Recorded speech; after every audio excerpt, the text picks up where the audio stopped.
son, retired Major General Waswa Kasirye Ggwanga. He has breathed his last this morning here at Nakasero Hospital here in Kampala.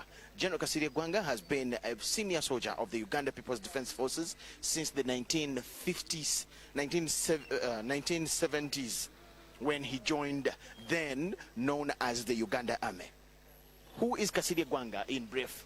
Kasirye Ggwanga is a retired UPDF general, Major General, and was born in 1952 in Mubende district to a father who was a hunter and a farmer. Kasirye grew up in Mubende town, which was dominated by Indians at that time. He was a very clever young man who sold puppies to earn a living and to support his education, although his parents also helped him to have education. He started school in Katakala Primary School, that is in Mubende, and he came to Chibuli Secondary School where he had his O-level. And when he finished Senior 4 in 1972, that is when he joined the Uganda Army then. After finishing his initial training with the Uganda Army, he was posted in Arua in West Nile sub-region to serve as a map reader. That was in 1977. He was later promoted to the position of artillery officer in 1978, and in the following year, that was in 1979, Kasirye Ggwanga was promoted to the rank of Staff Sergeant. When Tanzania People's Defense Forces invaded Uganda in 1978, in April, they captured Kampala and deposed Idi Amin. It's that time that Kasirye Ggwanga surrendered and was taken to Tanga in Tanzania as a prisoner of war. In June 1980, the president of Uganda then, Binaisa Godfrey, negotiated with the government of Tanzania, and a number of Ugandan prisoners of war were released. They were housed to Maluku prison in Mbale, and later they were moved to Chirinya prisons in Jinja, and on the 7th of October 1981, the first batch of these prisoners were released, and Kasirye Ggwanga was among them. Later, they were moved to Chirinya and they were released on the 7th of October, and Kasirye Ggwanga was part of that batch that was released at that time. However, 3 months later, after his release, Kasirye Ggwanga was put on a wanted list following an attack of Lubiri Barracks, then by the Uganda Freedom Army, which he left and joined the NRA in 1985. He left the Uganda Freedom Army and joined the National Resistance Army, which was led by Ugandan President currently, Yoweri Kaguta Museveni, and they captured Kampala in 1986. During the drive to capture Kampala, Kasirye Ggwanga commanded the 120mm artillery unit. Between 1986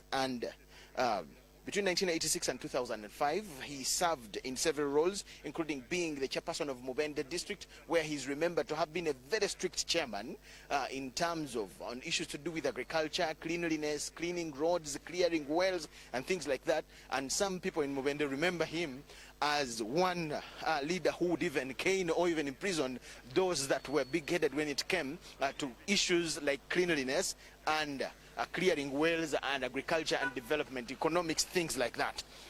Yes, so he served as the LC5 of Mubende and also a director of stores in the Uganda People's Defense Forces. While at the rank of brigadier on the 31st of January 2005, Kasirye Ggwanga was retired from the army by the UPDF officials, and however, after 3 months, he asked to be reinstated.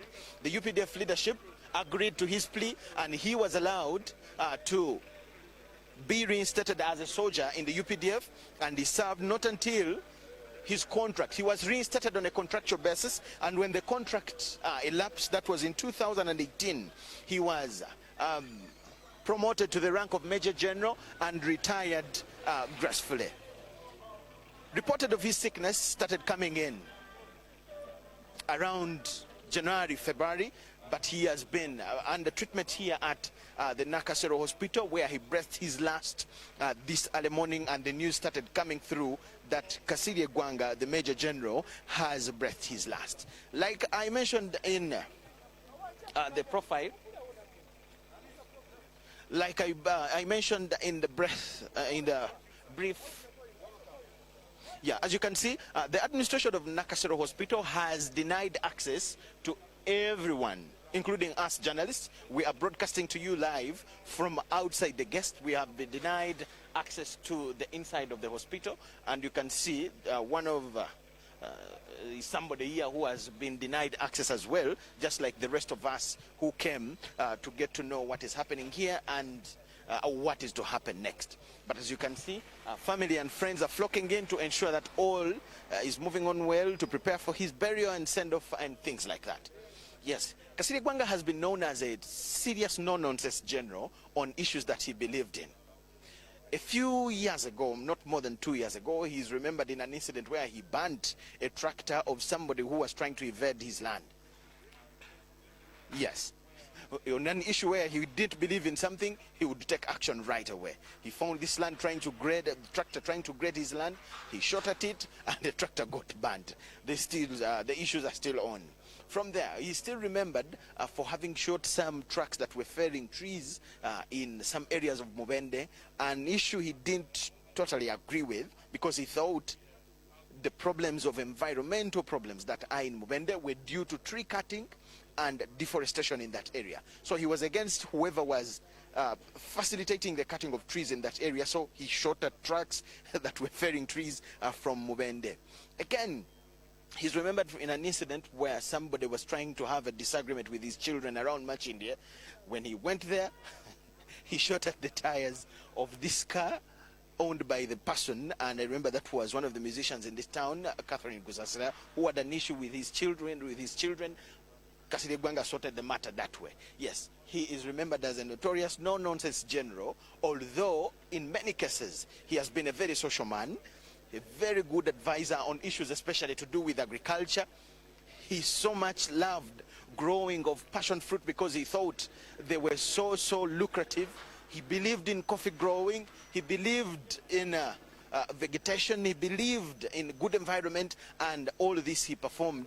And he also preached. Whenever he got an opportunity to be on any media platform, he would preach agriculture, he would preach coffee growing, he would preach passion fruit growing, he would preach rearing of goats, pigs, cows, and things like that. And at his heart, Kasirye Ggwanga always was hurting that in the central region, the levels of agriculture were not at that peak like he thought, because he thought the days of his childhood, Buganda was a hub of agriculture, and he thought people were really giving in their all to ensure that Buganda was developing. He was so disappointed with the people of today, whom he thought were not taking agriculture that serious. And whenever he got an opportunity to speak anywhere on any platform, preaching agriculture was his thing, and he was known for that. Today, there's no more Kasirye Ggwanga as he goes to meet the Lord, and we just pray that he rests in eternal peace. We'll keep giving you more updates on the programs for his send-off. We have had a number of UPDF generals coming in here. Having been a senior in the army, of course, his colleagues have to take over and to ensure that he is given a treatment that he deserves as a senior general, a commander for that. Like you've heard in the profile that I've given you, he commanded the 120mm artillery unit of the Uganda People's Defense Forces. That is after 1986, when they had just come in. Yes. So the Uganda People's Defense Forces have lost a senior army officer. The Anglican Church has lost a big son. Mityana region, that is Greater Mityana, Mubende, Mityana, in Buganda we call it the single county. They have lost a serious pillar, a son.